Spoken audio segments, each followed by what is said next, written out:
Hola, soy Cristina Mitre, periodista y autora del blog de Beauty Mail. Bienvenidos a mi podcast, donde todas las semanas charlaré con los mejores expertos de la cosmética, la nutrición, el fitness y el bienestar, para que te sientas bien y te veas mejor.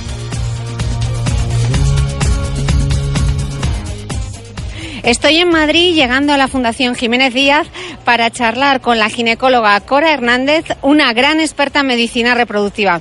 Por delante, una entrevista en la que le plantearé hasta cuándo se puede posponer la maternidad y cómo y por qué envejecen los ovarios. Tengo la intuición de que este programa va a ser revelador para muchas mujeres, porque a mí, con 30 años, me habría gustado que alguien me hubiese contado lo que estamos a punto de descubrir. No sé si hubiera hecho las cosas de manera diferente, pero tener la información me habría dado más seguridad, menos miedos y menos dudas.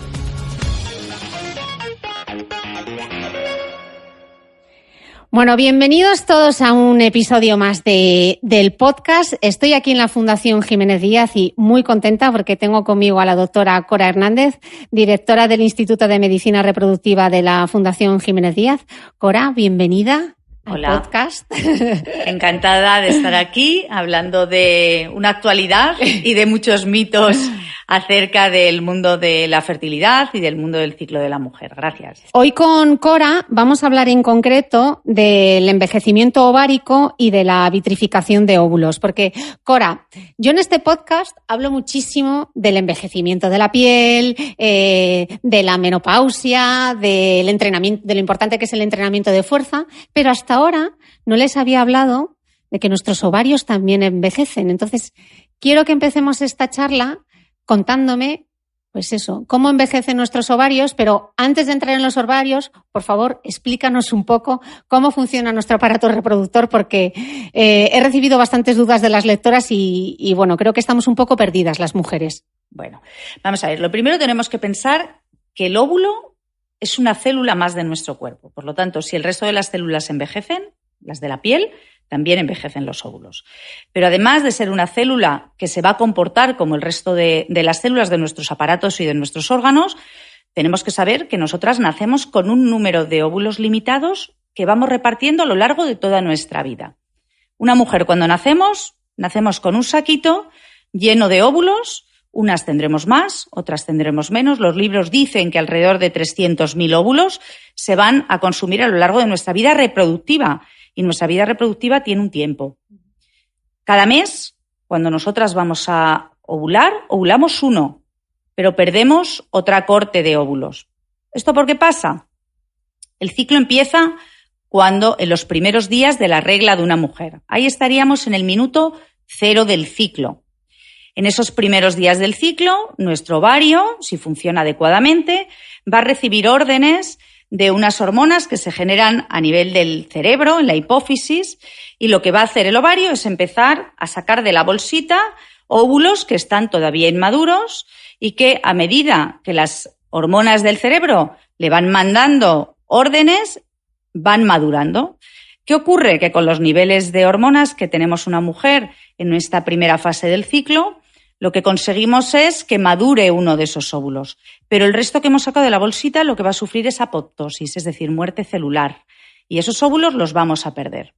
Esos son los que vamos a utilizar cuando nosotros queremos conseguir en un tratamiento muchos óvulos para tener un bebé, para congelarlos. Lo que hacemos es aumentar el número de dosis de esas hormonas que genera nuestro cerebro para conseguir que se desarrollen todos. En la primera fase del ciclo, en los primeros aproximadamente 14 días del ciclo, es la hipófisis, el cerebro, el que manda órdenes al ovario y con esas órdenes el ovario empieza a generar estrógenos, que son los responsables de la maduración de los óvulos. Cuando se va acercando la ovulación, el cerebro dice... Es en el día 14 más o menos, Más ¿no? o menos. La ovulación, los libros la pintan del día 12 al día 18 del ciclo, pero es bueno que sepamos que las mujeres podemos ovular en cualquier día del ciclo, que hay mujeres que podemos ovular en día 9 y hay mujeres que podemos ovular en día 25. Eso no significa que tengamos que tener ciclos más largos o ciclos más cortos. Es verdad, y hay un detalle que puede ser importante para que detectemos si nuestra reserva, si nuestra cantidad de óvulos va disminuyendo, que es a medida que pasan los años, los ciclos, esa primera fase de la que estamos hablando ahora mismo, hay veces que se acorta. Y cuando esa fase se acorta, los ciclos también suelen ser más cortos. En vez de durar 28 días, pues pueden durar 24. Que no se asuste nadie. La mujer que siempre ha tenido ciclos cada 24 días, ese es su patrón, no pasa nada. Pero la que lo ha tenido cada 30, cada 28, cada 32 y de repente empieza a ver que sus ciclos se van acortando, a lo mejor está pasando algo. Que debería planteárselo y a lo mejor debería consultar a un profesional. ¿Bien? ¿Puede ser que tenga menores? ¿Qué puede significar eso? ¿Que estés en la perimenopausia o...? No, eso lo que significa es que las mujeres, cuando vamos perdiendo capacidad de producir óvulos, la fase inicial, la fase folicular se acorta. Los estrógenos, que son las hormonas que producen los ovarios con las órdenes del cerebro, empiezan a subir antes de tiempo.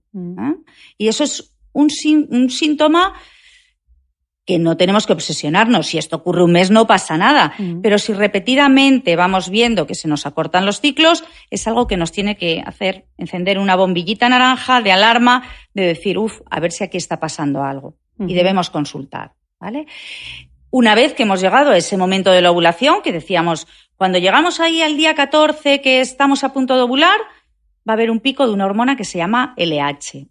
Esa hormona que se llama LH es la que detectan los test de ovulación cuando nos hacemos... La hormona luteinizante, ¿no? Eso es. Cuando nos hacemos los test de ovulación, en cuanto empieza a subir la LH, el test de ovulación nos da positivo. Eso dura unas horas, dura un par de días. Es el momento ideal si te quieres quedar embarazada. Ese es el momento ideal para quedarse embarazada. Es cuando el óvulo sale de la bolsa que lo está protegiendo. El folículo, ¿no? Eso es. La bolsa se llama folículo. Del folículo, el folículo se rompe, sale el óvulo y ese óvulo ya está en capacidad de ser captado por la trompa, que es donde sube el espermatozoide para encontrarse con el óvulo. Porque el espermatozoide y el óvulo para fecundarse se encuentran en la trompa antes de llegar al útero. Por eso hay veces que se producen gestaciones fuera del útero. Porque, los ectópicos, ¿no? Exactamente, porque el espermatozoide y el óvulo se encuentran en la trompa y en los primeros días del embarazo, ese embarazo tiene que avanzar e implantar en el útero. Si eso no ocurriera, pues es cuando nos encontramos un embarazo fuera del útero. Que hay, yo no sé si es un mito, pero hay quien se piensa, ¿no?, que es el espermatozoide el que va ahí a tope buscando el óvulo y que como que el óvulo que está como parado a ver si llega el espermatozoide, pero eso no es así, ¿no? El óvulo está... Se mueve. Exactamente. El óvulo entra en la trompa, entra en las fimbrias, en la parte más distal del útero de la propia trompa. Las fimbrias es como si la trompa acabara en unos tentáculos y esos tentáculos son los que cogen al óvulo. Y el óvulo dentro de la trompa tiene como unos pelitos dentro que se llaman cilios, se va moviendo y hacen que el óvulo vaya avanzando por ella para encontrarse con el espermatozoide. Entonces, por ahí estarán subiendo los espermatozoides y habrá uno que sea capaz de seducir al óvulo y será cuando se produzca el embarazo. Si no hay un espermatozoide seductor, pues el óvulo se quedará ahí y no será fecundado. Y entonces, Cora, ¿qué ocurre? Vale, no se ha fecundado el óvulo, no ha habido momento Tinder que se han encontrado y se han llevado bien. Entonces, ¿qué le pasa a nuestro cuerpo a partir de ese, si no hay...? Bien, pues... ahora mismo estábamos en la mitad del ciclo, en el día 14. Nos quedan otros 14 días en los que van sucediendo cosas. Si el óvulo es fecundado, fenomenal. Nuestro embrión sigue desarrollándose y anida en el útero. Pero si no es fecundado, lo que va a ocurrir es que va a haber un cambio hormonal. El cambio hormonal lo que traduce es que van desapareciendo los estrógenos, cae la hormona luteinizante y va aumentando la progesterona. La progesterona la va a producir el propio cuerpo que ha soltado el óvulo.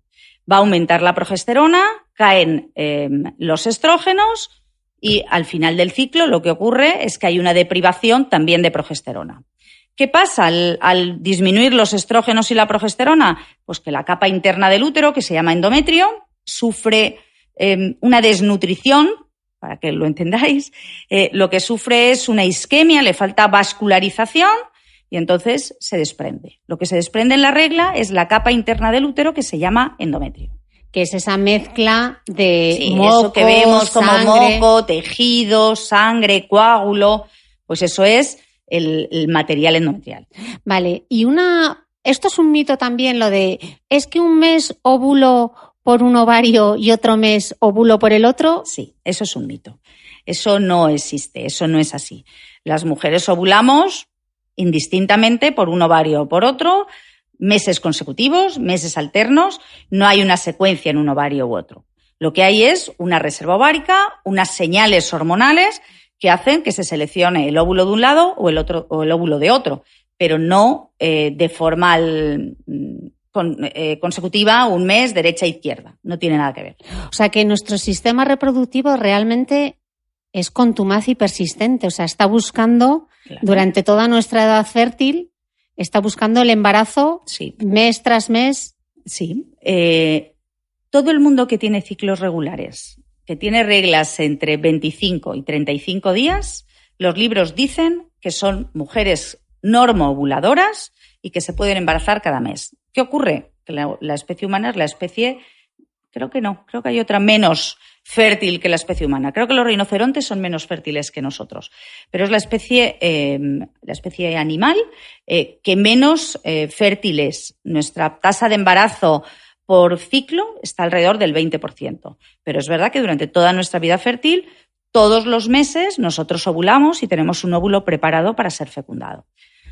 Hay que mantener relaciones regulares para poder llegar a esto. Es una obviedad.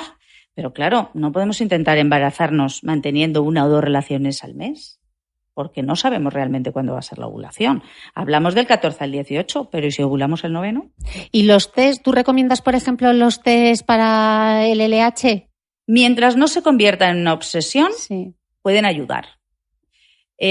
Cuando eso ya empieza a ser algo enfermizo, de hacer los test de ovulación, comprarlos en Amazon por toneladas, que también lo he visto, yo creo que hay que parar. La vida de pareja hay que cuidarla.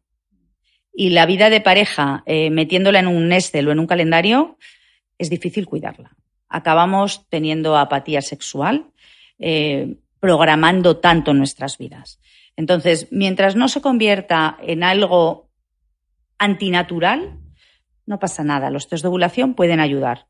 Pero cuidado con entrar en espirales de obsesión o en entrar en mantener relaciones sin ningunas ganas. Lo importante, no lo debemos perder nunca de vista, es tener una vida feliz, sea como sea, y plena. Y las relaciones sexuales con la pareja tienen que ser cuando apetecen.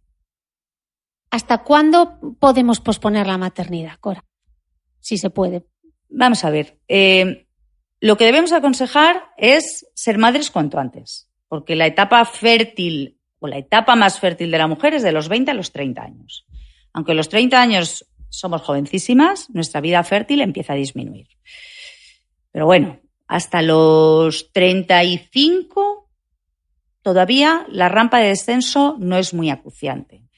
A partir de los 38, la fertilidad, la calidad de los ovocitos empeora y a partir de los 40 las tasas de embarazo bajan exponencialmente. Entonces, yo siempre recomendaría, para intentar conseguir un embarazo, para intentar preservar la fertilidad, siempre antes de los 35. Según el Instituto Nacional de Estadística, la media en España es los 32 años. Pero yo, la verdad es que tengo pocas amigas que se hayan embarazado con 32. Claro, es que cuando hablamos de medias, las hay que se embarazan con 20 y con 45, con lo cual la media se ajusta poco a la realidad. Sabemos que existen aproximadamente el 10% de los nacidos en nuestro país son niños que nacen en mujeres por encima de los 40 años. O sea que tener un hijo por encima de los 40 años entra dentro de lo muy frecuente. Sí, pero tenemos que ser conscientes que a medida que pasan los años, nuestras probabilidades de embarazarnos cada vez son menores y la probabilidad de tener un aborto o una pérdida gestacional cada vez es mayor. Entonces, al final, la tasa de un niño en casa a medida que vamos cumpliendo años, pues cada vez es menor. Entonces, ¿realmente la infertilidad puede estar causada por la edad? Hombre, hay muchos factores. La edad es un factor determinante y que no tiene marcha atrás. Por eso es un factor muy importante. La edad, sobre todo, nos va a afectar en la calidad de los óvulos. La cantidad, puede haber mujeres... Yo hace no mucho tiempo he tenido una paciente de 44 años a la que le puse fatal en la calidad ovocitaria que iba a tener, que no iba a tener cantidad, y hizo una hiperestimulación ovárica en un tratamiento, es decir, respondió de forma excesiva. Eso te lo puedes encontrar. ¿Cuál es el problema? Que aunque haya cantidad de óvulos, la calidad se suele perder. Y si la calidad se pierde, al final eso en lo que se traduce es en un porcentaje mayor de embriones anómalos. Esos embriones anómalos no van a dar embarazo y si lo dan, van a dar un aborto en la mayoría de los casos. Pero hay otros factores. La edad es algo importante, pero hábitos de vida, el tabaco. ¿Qué hábitos de vida? Alguien que nos esté escuchando ahora y tenga problemas de fertilidad, ¿qué hábitos de vida son poco aconsejables si estás buscando un embarazo? La obesidad es un factor muy negativo para conseguir el embarazo, afecta a ese ciclo del que hemos empezado hablando, afecta a cómo se producen nuestras hormonas, afecta a la maduración ovocitaria, a la calidad del embrión y, por lo tanto, a las posibilidades de quedarte embarazada o a no tener un aborto. La obesidad hay que intentarla evitar. Los índices de masa corporal por encima de 30 disminuyen las tasas de embarazo al 50%. O sea, es un problema que también cada vez es más frecuente en nuestra sociedad, en mujeres jóvenes, y que es un factor pronóstico negativo. El tabaco también sabemos que es un factor pronóstico negativo. Eso como hábitos de vida con una relación muy directa. Uh-huh. Y luego van a mejorar las posibilidades todo lo que sea el deporte, una vida saludable, una dieta equilibrada. Los índices de masa corporal, he hablado de la obesidad, pero los índices de masa corporal por debajo de 18 nos pasa exactamente lo mismo. Son mujeres que no ovulan adecuadamente y que se embarazan peor. Entonces, tenemos que intentar buscar un equilibrio de vida. Al final, una vida sana es buena para todo. Sí, porque realmente si tu cuerpo no está sano, lo que menos va a querer es un embarazo porque no tiene para darle... Exactamente. O sea, al final, lo que es bueno para el corazón es bueno para la fertilidad. Tenemos que intentar llevar hábitos de vida saludables, hacer deporte, una dieta equilibrada, no tener sobrepeso. Una pregunta muy frecuente es el estrés. ¿El estrés afecta para quedarme embarazada? Y yo generalmente contesto, el estrés es malo para vivir, en general. Y no es lo mejor para quedarte embarazada. No es determinante. Porque evidentemente soy yo una mujer que tiene una vida muy estresante, laboral o personal, le digo que eso va a ser malísimo para quedarse embarazada, pues la estoy metiendo en una fase de estrés mayor.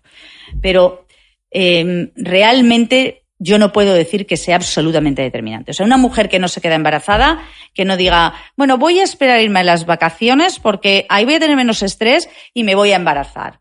Vale.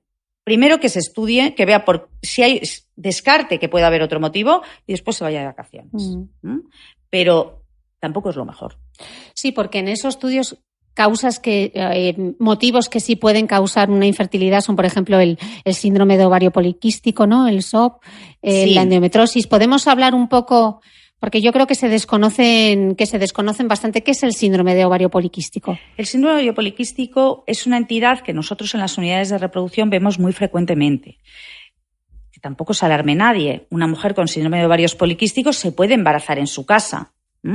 Pero sí es verdad que el síndrome de ovarios poliquísticos es un síndrome metabólico que afecta a diferentes esferas de la salud de la mujer, esfera endocrina, esfera reproductiva. Son mujeres que tienen más propensión a poder padecer diabetes, son pacientes que tienen más propensión a ser obesas. Sí, pues tienen resistencia a la insulina, ¿no? Algunas de ellas tienen resistencia a la insulina y esto las predispone en un futuro a una intolerancia de los hidratos de carbono o a una diabetes. Entonces, el síndrome no es una enfermedad que produce infertilidad solamente, sino hay que cuidarla a otros niveles multidisciplinares. Pero en relación con la fertilidad, lo que significa el ovario poliquístico es que son mujeres anovuladoras, que no tienen ovulaciones todos los meses, o que ovulan mal, que no alcanza el óvulo, no alcanza una maduración adecuada. Con lo cual tienen más dificultad para conseguir embarazarse por la mala calidad de los óvulos y por la infrecuencia de los óvulos. O sea, que son mujeres que igual no menstruan todos los meses. Efectivamente, son mujeres que no tiene nada que ver. Pues yo pienso ovario poliquístico y me imagino que tiene un quiste en el ovario. No, nada. ¿Podemos explicar cuál es? Para poder definir de verdad unos ovarios poliquísticos, yo creo que los tenemos también sobredimensionados. Es frecuente que nosotros hagamos una revisión ginecológica a una mujer, le hagamos la ecografía vaginal que le hacemos en todas las revisiones rutinarias, veamos unos ovarios grandotes y con muchos folículos. Acordaros que los folículos eran esas bolsitas donde maduraba el óvulo y que empezaba cuando teníamos la regla. Pues bien, si nosotros hacemos una ecografía a una mujer y vemos muchas bolsitas, muchas, más de 12 en cada ovario, decimos que esta mujer tiene unos ovarios de apariencia poliquística. Pero ojo, no sirve solamente con tener una imagen ecográfica para diagnosticar un ovario poliquístico. Por eso digo que sobrediagnosticamos y hay muchas mujeres que las alarmamos y realmente no lo tienen. Es necesario cumplir algún criterio más, como la falta de reglas o como la alteración en esas hormonas de las que hablábamos que producía el cerebro. El LH. Eso es. Existen 3 criterios que acompañan al ovario poliquístico, que es la falta de reglas, la imagen ecográfica de la que os he comentado hace un momento, o una alteración en las hormonas FSH y LH. Si de estos 3 criterios cumplimos 2, tenemos un síndrome de ovarios poliquísticos de Libro. Si no cumplimos 2 de esos 3, podremos tener unos ovarios de apariencia poliquística. Nos puede faltar la regla por otras muchas cosas, que hay veces que a los médicos se nos puede colar otras entidades importantes en mujeres que podéis tener falta de regla durante más de 45 días simplemente pensando que tenéis un ovario poliquístico. Y ahí se puede estar encubriendo otras cosas. Por lo tanto, hay que hacer diagnósticos diferenciales y no quedarnos tan tranquilas. Luego es muy frecuente que las mujeres con ovarios poliquísticos de verdad sean mujeres que tienen mucho vello, que tienden a ser gorditas, ¿no? Que tienen acné, que se les cae el pelo, que tienen alopecia. Todo eso es un cortejo que frecuentemente acompaña al ovario poliquístico, pero no necesariamente una mujer con ovarios poliquísticos tiene que presentar esto. ¿Y cómo se trata? El tratamiento de ovarios poliquísticos en mujeres que no se quieren quedar embarazadas es con píldora anticonceptiva. ¿Y tienes que estar toda tu vida tomándote? El único tratamiento que te regula los ciclos y que hace que tus niveles hormonales sean adecuados es una píldora anticonceptiva. Cuando las mujeres se quieren quedar embarazadas, evidentemente no podemos poner una píldora anticonceptiva y si tienen ciclos irregulares y no consiguen el embarazo durante un año, pues tenemos que empezar a tratarlas con gonadotropinas, es decir, poniendo en orden esas hormonas que en su cerebrito las tienen invertidas. El LH, la LH, la FSH. Una mujer con ovarios poliquísticos tiene la LH el doble que la FSH, cuando en condiciones normales es al contrario. Lo normal es tener la FSH más alta que la LH. Las mujeres con ovarios poliquísticos lo invierten. Tienen un cociente FSH-LH absolutamente doblado y eso no es lo normal. Claro, porque la LH recordamos que era la luteinizante que cuando que es está la que ayuda a ovular eso y eso es para quedarte embarazada. Es. Si y tú en la este LH, caso es al contrario. Si tú la LH la tienes muy alta durante todo el ciclo, pues ahí no hay cambios, ahí no hay ovulación. Claro. Y entonces, claro, yo pensando en los ovarios, cuando te dicen, no, es que tiene usted un quiste en el ovario. Entonces, ¿qué es? Un quiste folicular, es el folículo. ¿Qué es lo que ocurre ahí? Cuando nosotros vemos una mujer con un quiste, lo primero que tenemos es que fijarnos en la apariencia que tiene el quiste. Cuando vemos un quiste, una bolsa llena de líquido, y no hay más que líquido, que agua, y nosotros lo vemos en la ecografía porque es negro, es solo negro, pues eso pueden ser 2 cosas, fundamentalmente. En medicina todo puede ser muchas cosas, pero fundamentalmente eso puede ser o que estás a punto de ovular y lo que tienes es el folículo ese que ha engordado con tus niveles hormonales y que en unos días se va a romper y va a salir el ovulito. Puede ser el folículo dominante, que es como se llama, folículo periovulatorio, o si ese folículo persiste y no se rompe, lo que puede ocurrir es que tú tengas un folículo persistente. Y eso no significa nada, no hay que hacer nada con él. Simplemente, pues cuando vas a tus revisiones ginecológicas, por ver que no ha modificado el tamaño. Si por el contrario, lo que nosotros vemos en la ecografía es un quiste que por dentro no es negro, no tiene agua, sino que lo que tiene es un jaspeadito gris, pues podríamos estar delante de una endometriosis. Y la endometriosis es una entidad que también no sabemos por qué se produce y que también está muy relacionada con la infertilidad. La endometriosis, el contenido ese gris que vemos en la ecografía, lo llamamos chocolate y es como si fuera sangre antigua. Y esa sangre antigua se puede localizar en el ovario, se puede localizar en la trompa. Hay veces que ni siquiera lo vemos. Si es muy pequeño... ¿Por qué es tan difícil de diagnosticar la endometriosis? ¿Por esto? Porque hasta que no se hace evidente en una bolsa, en un quiste, no lo vemos. Mientras que una mujer puede tener implantes endometriósicos que sean milimétricos y que no se ven en la ecografía a lo largo de todo su aparato genital. ¿Cómo nos solemos o cómo una mujer puede intuir que puede tener una endometriosis? Porque tenga reglas muy dolorosas o porque tenga sangrado en las heces con las reglas. Eso significaría que tuviera endometriosis implantada a nivel del intestino. Reglas muy dolorosas pueden estar dando síntomas de una endometriosis que todavía no veamos en la ecografía. Cuando hay un endometrioma, tampoco significa que todas las mujeres que tienen endometriosis vayan a ser infértiles. No, hay mujeres con endometriosis que se embarazan en su casa. ¿Y nos operamos o no nos operamos de la endometriosis? Pues depende. Si es una endometriosis que produce mucho dolor, hay que operar. Lo primero, ¿no? Sí, es una laparoscopia, introducir un tubito por el ombligo, ver dentro del abdomen lo que hay y extirpar el quiste que estuviera produciendo el dolor o los implantes que pudieran producir el dolor. Por lo tanto, lo que va a marcar operarse o no operarse una endometriosis es la clínica de la mujer. No debemos de olvidar que antes del embarazo, antes de la maternidad, antes están las mujeres, estamos nosotras, tenemos que ser felices, tenemos que vivir una vida plena. Entonces, si hay dolor, hay que operar. ¿Qué problema tiene operar una endometriosis? Pues que a la par que estamos quitando el tejido enfermo, estamos afectando el tejido sano.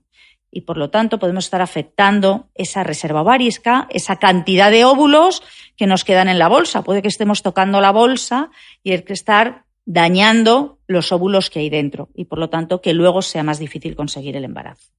Por lo tanto, si nos queremos quedar embarazados, tenemos un quiste, el quiste no es excesivamente grande y no nos duele, no lo toquemos, no hagamos nada. Quedémonos embarazados y luego ya veremos, porque hay veces que el embarazo es el tratamiento de la endometriosis. Y en el embarazo, como las hormonas paran, como no tenemos ciclos hormonales, pues la endometriosis se queda también parada. Bueno, y incluso quien tiene endometriosis, estoy pensando en la actriz Lina Dunham, que ha optado por una histerectomía, se ha operado, se ha quitado el útero porque era muy limitante la endometriosis. La endometriosis hay veces que afecta a las paredes uterinas. La endometriosis es una enfermedad que no solamente está limitada al ovario. Antes he comentado que puede estar en el intestino. Hay mujeres que tienen endometriosis en la pleura. Hay mujeres que sangran con la regla a través del ombligo y eso es porque tienen una endometriosis umbilical. Es decir, la endometriosis es raro, pero puede albergarse en cualquier otro sitio. O sea, realmente lo que ocurre, a ver si lo he entendido bien, doctora, la endometriosis lo que ocurre es que la regla, que es ese tejido, o sea, el endometrio que recubre el útero, cuando nosotros tenemos la regla y nos deshacemos de ese endometrio, lo que ocurre a las mujeres con endometriosis es que no se deshacen de él, se les queda. La endometriosis no se sabe por qué se produce, pero lo que sí sabemos es que ese tejido endometrial lo tienen en otro sitio. Pero no sabemos por qué llega ahí. Pero no sabemos por qué llega ahí. Se habla de teorías de reglas retrógradas, pues que haya sangre hacia atrás, pero todo es ciencia ficción. No sabemos por qué se produce y por eso no sabemos tratarla. El tratamiento de la endometriosis, operamos una endometriosis, quitamos lo que se ve, pero puede volver a aparecer. ¿Por qué no se estudia? Pues se estudia, pero no hay pistas de la etiopatogenia. Hay mujeres que tienen endometriosis, tienen ese tejido endometrial en la parte del miometrio. El miometrio es el músculo del útero. Voy a hacer un ejemplo muy simbólico que yo le digo a mis pacientes. Mirad, el útero es como una pera. El endometrio serían las pepitas de la pera. Y la carne de la pera, la carne blanca de la pera, sería el miometrio. La piel de la pera sería lo que llamamos la serosa, la tela que recubre el útero. Pues hay veces que las pepitas de la pera, el endometrio, aparecen en la zona de la carne de la pera, del miometrio. Eso se llama adenomiosis. La adenomiosis es otra entidad que tampoco sabemos cómo tratar exactamente por el mismo motivo, porque como no sabemos por qué llega ahí, pues no sabemos cómo eliminarla. No tiene cirugía porque es difusa, entonces al final lo que hay que hacer es quitar el útero entero y se relaciona frecuentemente con problemas de infertilidad o con problemas de fallos de implantación. En mujeres que hacemos técnicas de reproducción asistida, si tienen adenomiosis, se embarazan mucho menos. Eso sí lo sabemos. Y, por ejemplo, una mujer que tenga endometriosis y no está buscando el embarazo, ¿cuál es el tratamiento? ¿También la píldora anticonceptiva? Sí, la píldora anticonceptiva, porque la píldora lo que hace es dejar el ovario en reposo. O sea, te va a aportar una serie de hormonas de forma continua que va a engañar a nuestro ciclo. Entonces, te está aportando siempre estrógenos y progesterona en las mismas medidas y, por lo tanto, no hay picos y valles. ¿Os acordáis que decíamos, en la primera fase del ciclo hay estrógenos, en la segunda hay progesterona, en la mitad hay el pico del LH? Pues lo que te hace la píldora es que te deja con los mismos niveles en la primera fase del ciclo y en la segunda. Y así no hay de tal manera que el ovario no funciona, lo deja parado. Uh-huh. Este es el motivo por que la píldora anticonceptiva en la endometriosis parece que es de los tratamientos que mejor funciona. Al no funcionar el ovario, pues no hay reglas, no hay descamaciones, no hay nada y la endometriosis se puede parar, no siempre se para. Porque claro, ahora a mí me salta una duda. Pero doctora, si es que yo tomo la píldora y tengo la regla. Claro, porque lo que hacemos con la píldora es mantener esos niveles de forma continua. Pero cuando dejamos la píldora en esa semana de descanso o en esa semana de placebo, si os dais cuenta, algunas píldoras vais a ver que tienen píldoras rosas y píldoras blancas. Pues la zona de píldoras blancas no tiene medicación. Eso se llama placebo. Al deprivaros, al retirar las hormonas, al dejar la píldora o al entrar en la fase de placebo, engañamos a nuestro cuerpo y le decimos, se han acabado los estrógenos y la progesterona. Entonces, el endometrio que hemos generado mientras hemos tomado la píldora, que suele ser muy pequeñito, pues es el que se descama. Y por eso cuando tomamos la píldora, las reglas también son muy escasas, incluso hay veces que desaparecen. Y que no pasa, realmente no pasa absolutamente nada porque menstruar no es un signo de que estés más sano. De salud ni de nada. No. Nosotros además con la píldora vamos a engañar a nuestro cuerpo de la forma que queramos. No pasa nada si un mes suspendemos la píldora una semana antes o si un mes la tomamos una semana más. A nuestro cuerpo no le va a pasar absolutamente nada. El mito de los tiempos de descanso, ese mito ya ha desaparecido también. No hay que descansar. La píldora se puede tomar el tiempo que queramos. Yo he leído, a ver si esto es un mito o es realidad, que cuando se inventó la píldora, realmente los doctores, creo que eran los años 60, cuando se inventó, dejaron esa semana que no tenías que tomar la píldora y justo para tener esa sensación de menstruación, para que las mujeres no pensasen que la píldora era algo malo, ¿no? De hecho, hay en el periodo de la menopausia, en mujeres que ponemos tratamiento, hay veces que le preguntamos, ¿quieres tener la regla o no quieres tener la regla? Porque no pasa nada. Se puede dar una terapia, hablamos de píldora, pero una terapia hormonal en el momento de la menopausia de forma continuada y no hay reglas. No pasa absolutamente nada. Hay mujeres que quieren tener la regla porque se sienten mejor, se sienten más jóvenes, se sienten lo que quieran. Pues retiramos la medicación hormonal, engañamos a nuestro cuerpo y provocamos una regla. Yo sé que hay muchas mujeres que seguro que nos están escuchando ahora y están diciendo, ya, pero es que le estoy dando hormonas y las hormonas no son una cosa natural, tienen efectos secundarios. ¿Por qué existe tanta desconfianza a los tratamientos hormonales? En medicina nada es gratuito. No podemos decir que no hay efectos secundarios de nada, que todo es seguro. No. Pero el margen de seguridad del paciente tomando estos tratamientos es enorme. Lo que yo nunca voy a aconsejar es a alguien que tome la píldora sin un control. No hay que ir tampoco a controlarla cada 6 meses ni hacerse analíticas cada nada, pero sí hay que empezar a tomar la píldora prescrita por un profesional. Porque hay que tener en cuenta antecedentes familiares, hay que tener en cuenta antecedentes personales, hay que tener en cuenta si la mujer es fumadora, la edad que tiene la mujer y con todo eso hacer una recomendación. Entonces, ¿tomarnos cualquier tratamiento hormonal porque mi vecina me lo dice? Pues yo no lo haría. Pero cuando un profesional nos prescribe una medicación determinada, las píldoras ahora tienen muy bajita dosis hormonal. Si no tenemos antecedentes familiares, si no somos fumadoras, si llevamos una vida sana, la podemos tomar el tiempo que queramos, que es segura, muy segura. No está relacionado con mayor incremento de cáncer de mama ni de cáncer de ovario. No. En mujeres en las que no hay antecedentes. En la época de la menopausia, la terapia hormonal sustitutiva es segura. Digo lo mismo. Realmente hay que indicarla en mujeres que la necesitan. Hubo una época que estaba de moda tratar la menopausia y la menopausia parecía una enfermedad. Y todas estábamos tratadas de menopausia. No, la menopausia es un estado fisiológico del cuerpo. No tratamos la adolescencia. Y los adolescentes están muy locos. Y no la tratamos, ¿no? ¿Por qué tratamos sistemáticamente la menopausia? Lo que sí está indicado es tratar la menopausia cuando a la mujer le impide llevar una vida normal. Y entonces no pasa nada. Hay un control y no está aumentado tampoco la tasa de cáncer de mama, la tasa de cáncer de ovario, siempre que no haya antecedentes familiares y siempre que se haya valorado todo lo que hay que valorar. Otra de las causas de infertilidad, de las que hemos visto el síndrome de ovario poliquístico, hemos visto la endometriosis, también las lesiones en las trompas pueden ser una causa. Sí, es algo que una mujer cuando está intentando quedarse embarazada y le hacen el estudio y le hacen una prueba con un hombre que no hay quien se lo aprenda, que se llama histerosalpingografía, que consiste en hacer una radiografía introduciendo un contraste por el cuello del útero, y acordaros de la pera que os contaba, pues lo que se hace en esa prueba es que se introduce un líquido en la cavidad, en las pepitas de la pera, se ve si esa zona está bien y ese líquido se va a transmitir a las trompas. Vamos haciendo radiografías y vemos si las trompas funcionan o no. Pues bien, cuando hacemos esta prueba y observamos que una o que las dos trompas no funcionan, generalmente es un motivo de mucha alarma, de mucha preocupación, parece que tenemos cerradas todas nuestras puertas para quedarnos embarazadas.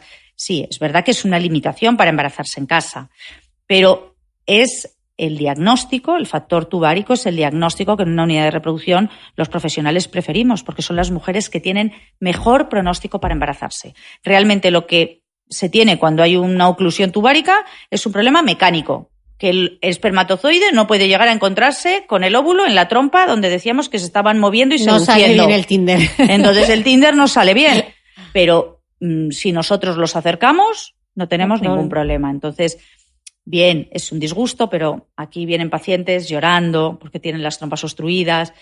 De verdad, es el mejor pronóstico reproductivo que podemos tener en la unidad. ¿Y los miomas qué son entonces? Pues mira, los miomas, yo para que las pacientes lo entiendan y no se alarmen, el mioma es como si tuviéramos granitos dentro del útero. El mioma es una degeneración de las fibras uterinas que se puede alojar en diferentes sitios. Pero tener un mioma tampoco es estar enferma. Antes, los ginecólogos operábamos, cada vez que veíamos un mioma, lo operábamos. Ahora, digo exactamente igual que la endometriosis. Los miomas se operan o se tienen que operar los que producen clínica. Los miomas, generalmente, la clínica que producen son sangrados muy abundantes, reglas muy abundantes que anemizan a las mujeres, o dolor habitual, dolor en las relaciones sexuales. Si esto es así, está indicado quitarlos. Si no es así y no producen estos síntomas, solo los debemos quitar de cara a quedarte embarazada. Si están situados, volvemos a las pepitas de la pera, en la zona del endometrio, la zona esa del corazón de la pera. Si están ahí, hay que quitarlos porque disminuyen las tasas de embarazo, disminuyen las tasas de implantación cuando hacemos técnicas de reproducción asistida y está indicado su extirpación. Si están en la parte de fuera, en lo que decíamos la piel de la pera, la serosa, se llaman miomas subserosos y está demostrado que no tienen nada que ver con la fertilidad y que no hay que hacer nada con ellos. Y si están en la zona del miometrio, la carnecita blanca de la pera, si están en zona miometreal, que se llaman miomas intramurales, hay una cierta controversia. Pero los últimos estudios publicados dicen que no están relacionados con problemas de fertilidad. En esos nos planteamos operarlos cuando ha habido técnicas de reproducción asistidas sin éxito, en las que no hemos conseguido el embarazo, y entonces, pues si no hay otra cosa y lo que tenemos es un mioma ahí y hay unos estudios que nos dicen que no afectan y otros que sí, pues los quitamos. Pero si no, también hay que pensar que tener un mioma no es tener nada malo, no hay que ir a controlarlos cada 3 meses ni cada 6 meses, salvo que den clínica. Y, por ejemplo, ¿puede ser causa de infertilidad tener solo un ovario y una trompa? ¿O no tiene por qué? Nosotros podemos ovular perfectamente todos los meses teniendo solamente un ovario. Entonces, no hay absolutamente ningún problema. Y teniendo una trompa, puede ser también perfectamente que el ovario ovule y que esa trompa sea capaz de coger ese óvulo que ha ovulado el ovario. O sea, tener un ovario y una trompa per se no es un motivo de infertilidad. Cuando yo te pedí esta entrevista, te decía que quería hablar contigo de preservar la fertilidad. Y me decías que es un término que no te gusta porque sí o sí la fertilidad se pierde. La fertilidad se pierde y la fertilidad no tenemos forma de preservarla. A lo que yo me refiero con que no me gusta es que cuando los óvulos se van gastando de la bolsa, no hay forma de rellenarla. El término preservación no es del todo correcto. Lo que sí podemos hacer es, tener una reserva, tener unos óvulos guardados para tener una alternativa futura. Que esto es la vitrificación ovocitaria, que es esta técnica tan novedosa de la que vamos a hablar ahora, ¿no? Sí. ¿Cuántos años lleváis ya haciendo? Vitrificando se llevan por lo menos 10, 15 años, pero se consideraba práctica clínica experimental. En práctica clínica rutinaria, yo creo que 8 años seguro que ya llevamos vitrificando sistemáticamente. ¿Y qué es? Porque están diciendo, ¿pero qué es eso de la vitrificación? Pues la vitrificación es coger los óvulos y congelarlos. Así, tan sencillo. Y tan sencillo dicho en 3 palabras, pero también es una técnica muy fácil de hacer. Es muy sencilla. Para la mujer, la sofisticación está aquí en nuestro laboratorio, pero ya es algo rutinario. Seguro, los niños que nacen de óvulos vitrificados o congelados son niños que sabemos que son completamente normales y hay ya muchos niños nacidos de óvulos vitrificados. Plantear vitrificar ovocitos es algo que a día de hoy creo que nos debería pasar a todas las mujeres por la cabeza si no queremos ser madres a una edad joven. Me gustaría hacer un inciso, Cora, porque igual hay gente que esto le está sonando un poco a ciencia ficción, pero seguro que sí les recuerdo que hace justo un año hubo mucha polémica porque tanto Facebook, Sheryl Sandberg, hizo unas declaraciones públicas en las que decía que a las empleadas de Facebook se les iba a dar como parte de su seguro médico la posibilidad de vitrificar sus óvulos. Entonces, hubo bastante controversia con el tema porque había quien decía que lo que tenían que hacer las empresas era la conciliación, la maternidad, etcétera. Pero no se habló mucho en qué consiste esta técnica y qué es lo que permite a las mujeres. Sí, vamos a ver. Es verdad que socialmente lo que debemos es tener políticas para embarazarnos lo antes posible. Pero la mujer tenemos nuestro pleno derecho de decidir en qué momento queremos ser madres o desarrollar o poner la escala de valores en cada momento de nuestra vida donde creamos conveniente. Por lo tanto, a mí me parece óptimo el plantear como una alternativa el poder congelar los óvulos. Congelar los óvulos consiste en... Aunque no estés buscando, o sea, como una inversión a futuro, ¿no? Exactamente. Esto es como un plan de pensiones. A mis pacientes siempre le digo, esto es un plan de pensiones. El que empieza a hacer el plan de pensiones con 30 años, guarda su dinerito en el banco para cuando se jubile. Pues esto es exactamente lo mismo. Esto es guardar esos óvulos que vamos a perder todos los meses, guardarlos en el banco de gametos, en el banco de óvulos de una unidad de reproducción, para el día de mañana, si no me quedo embarazada de forma natural, por el motivo que sea, porque no tengo óvulos suficientes, porque la calidad de los óvulos no es suficiente, porque no tengo pareja, porque es que la sociedad ha cambiado. Es que ahora, el otro día leía un trabajo que ha publicado Esteve, que es un demógrafo de la Universidad Autónoma de Barcelona, en el que decía que las mujeres a día de hoy también retrasan su maternidad por la falta de compromiso de los hombres. Y yo comentaba antes con Cristina que me llama la atención que las mujeres últimamente, cuando vienen a vitrificar óvulos a nuestra unidad, me dicen, Cora, esto me da mucha tranquilidad, porque no me va a hacer precipitarme en la elección de una pareja solamente porque el paso del tiempo me agobie para tener un hijo. Sí, lo de se te va a pasar el arroz y estas cosas, ¿no? Se te va a pasar el arroz. Me decía una paciente mía, arquitecta, que si me escuchas seguro que se identifica, encantadora, venía y me decía, mira, Cora, yo soy una mujer inteligente y yo tengo miedo a precipitarme a tomar decisiones en buscar un novio y elegir el que no sea perfecto solamente porque no me voy a quedar embarazada después. Entonces, bien, esto es buscar esa alternativa. tener esa opción de si llegado el momento no he encontrado la persona ideal, no tengo óvulos, se me ha hecho tarde, me he dedicado a hacer otra cosa, tener una oportunidad para ser madre. También es verdad que este mensaje no tiene que ser engañoso. Hay veces que cuando hablamos de preservación de la fertilidad o de vitrificación ovocitaria, inducimos a pensar que congelando los óvulos vamos a tener la certeza de ser madres. No, eso es un engaño. Las mujeres tenemos que saber que eso nos va a dar una probabilidad de ser madres directamente proporcional con el número de ovocitos que congelemos y con la edad a la que congelemos los óvulos, pero no nos va a asegurar tener un niño. ¿Cuál es la edad ideal para hacer este tratamiento? La edad ideal es cuanto antes. Es decir, si hay una mujer que a los 28 años, que ya las hay, vienen a vitrificar ovocitos, esos ovocitos son de oro. Ya no solamente le van a dar el día de mañana más oportunidad de embarazo, sino que le van a dar más oportunidad de un embarazo con un embarazo de un niño sano. Porque el envejecimiento ovocitario no solamente produce menos embarazo, sino que produce niños con más problemas. Entonces, esa mujer que vitrifica con 28 años va a tener unos óvulos maravillosos, que si se plantea embarazarse con 40, no solamente que le dé la posibilidad de embarazarse, sino que a lo mejor ella decide, prefiero embarazarme con los óvulos de 28 que embarazarme con los óvulos de 40 y decide utilizarlos. Entonces, la edad recomendada, cuanto antes. Para mí la edad óptima es por debajo de los 35.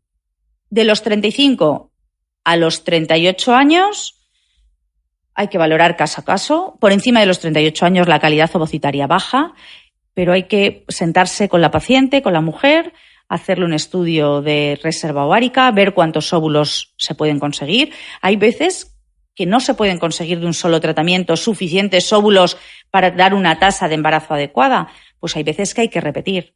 ¿Cuántos son normalmente los que...? Nosotros aconsejamos por encima de 10. Lo que hay publicado, porque es verdad que hay muchos óvulos, muchísimos óvulos congelados, pero no en la misma proporción descongelados.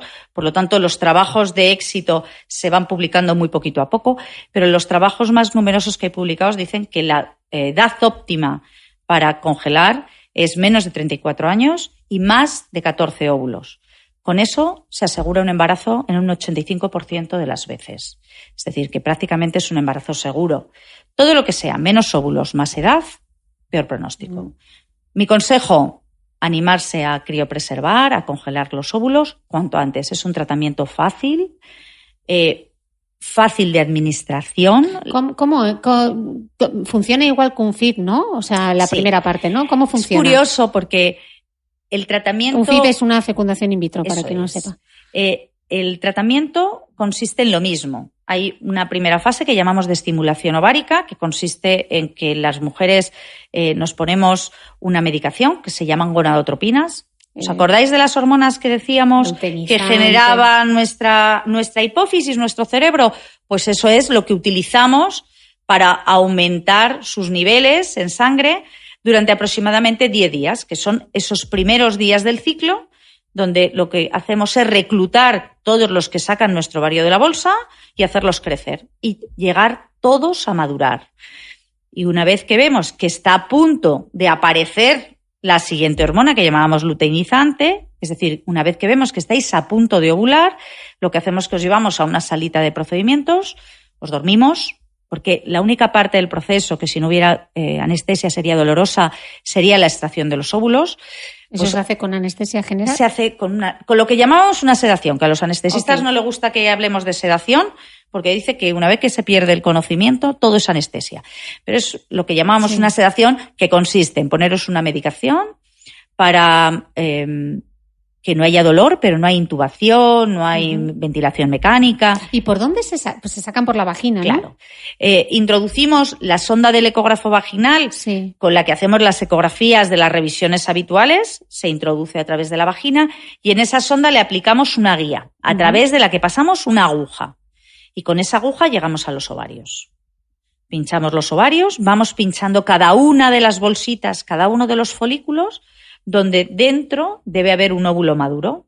Aspiramos el líquido que tiene esa bolsa y lo llevamos inmediatamente al laboratorio. Se miran los óvulos, Se mira cuántos óvulos hay, se mira el estadio de madurez que tienen los óvulos. No todos los óvulos sirven para ser fecundados. Solamente los óvulos que técnicamente se llaman en metafase 2, que son óvulos maduros, pueden dar un embrión, pueden fusionarse con el espermatozoide para dar un embrión.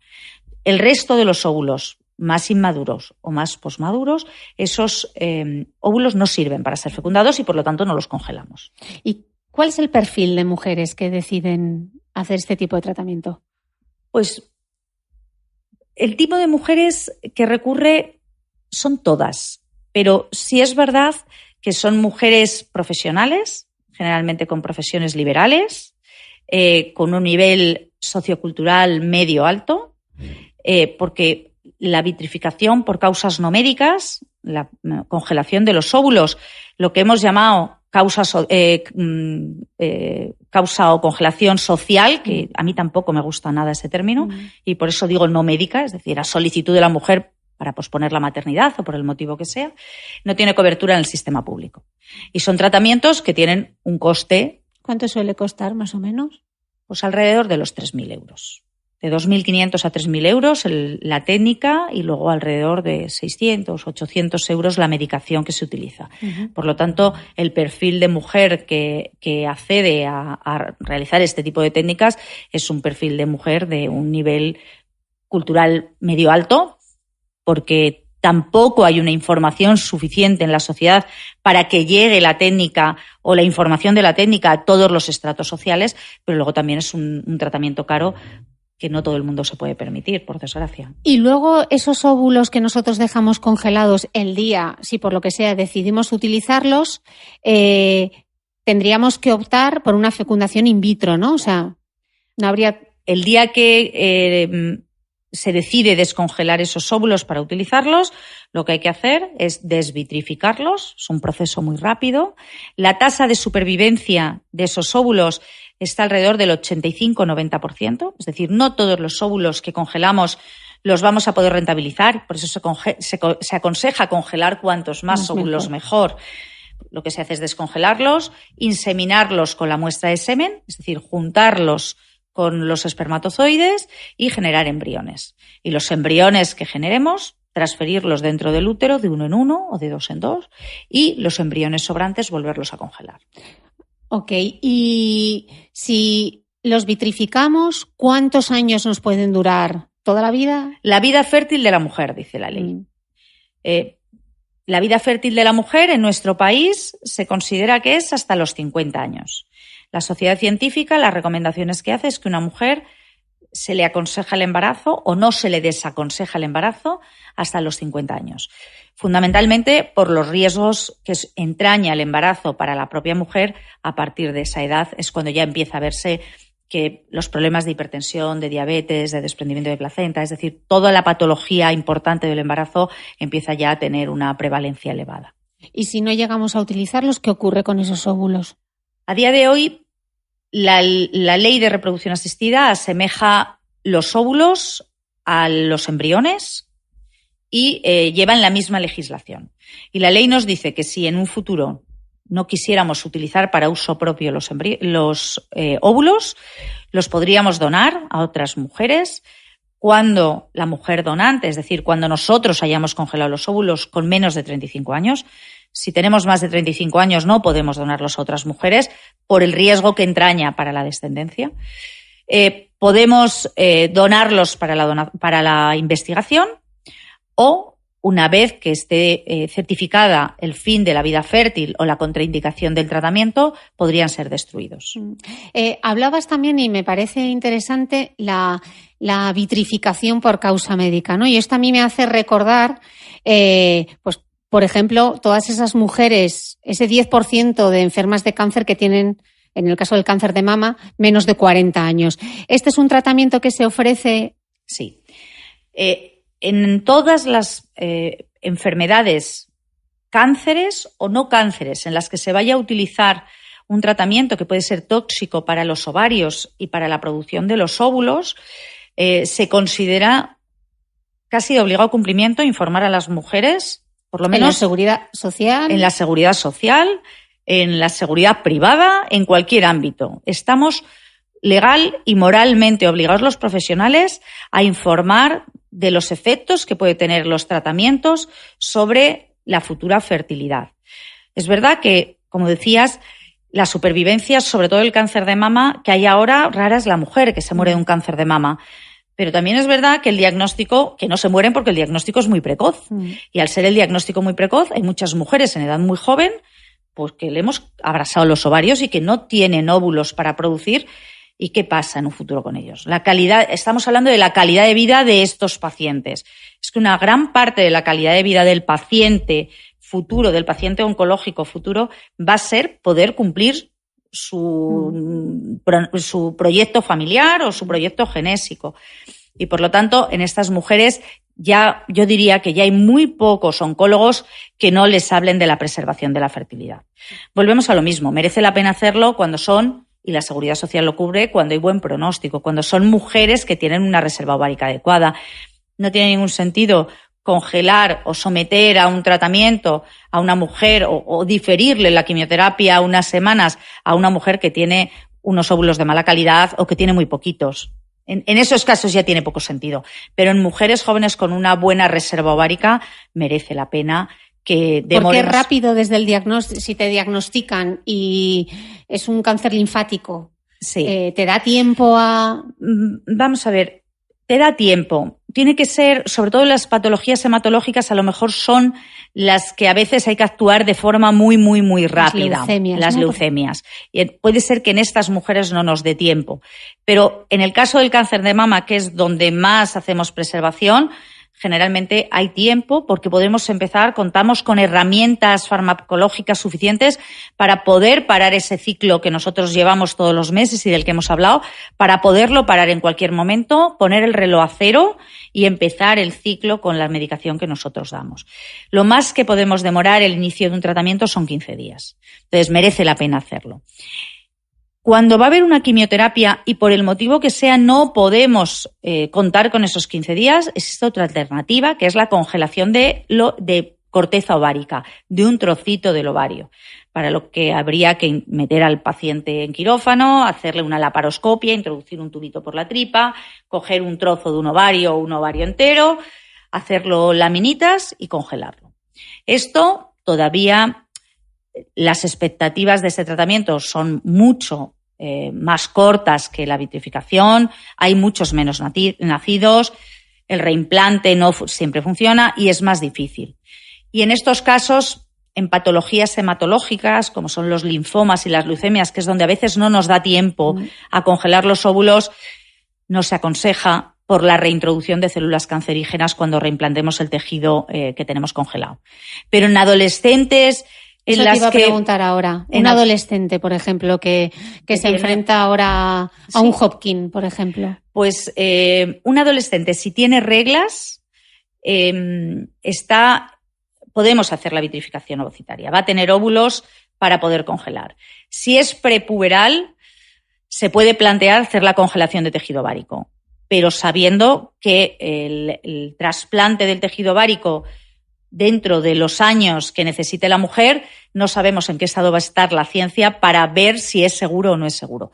A día de hoy es en los únicos casos que tenemos dudas de si al reemplazar ese tejido, al reimplantarlo, podremos reintroducir esas células nuevamente en el organismo. Y hablábamos de enfermas de cáncer de mama, pero yo que he tenido cáncer de ovario pienso en esas mujeres jóvenes que se enfrentan a un diagnóstico de un cáncer de ovario. ¿Qué probabilidades tienen ellas de preservar? Cuando tenemos un cáncer de ovario borderline, en todos los casos se puede hacer preservación. ¿Qué es un cáncer de ovario borderline? Un estadio muy incipiente. Un cáncer que tiene zonas benignas, un tumor que tiene, de forma muy grosera, he explicado, que es benigno, pero tiene alguna célula que es diferente y que podría ser maligna. En esos casos, en todos los casos, se puede hacer preservación de la fertilidad. En todos se puede congelar óvulos con seguridad. No por la congelación, que a lo mejor esto se me está escapando, sino por el tratamiento hormonal al que hay que someter a los ovarios.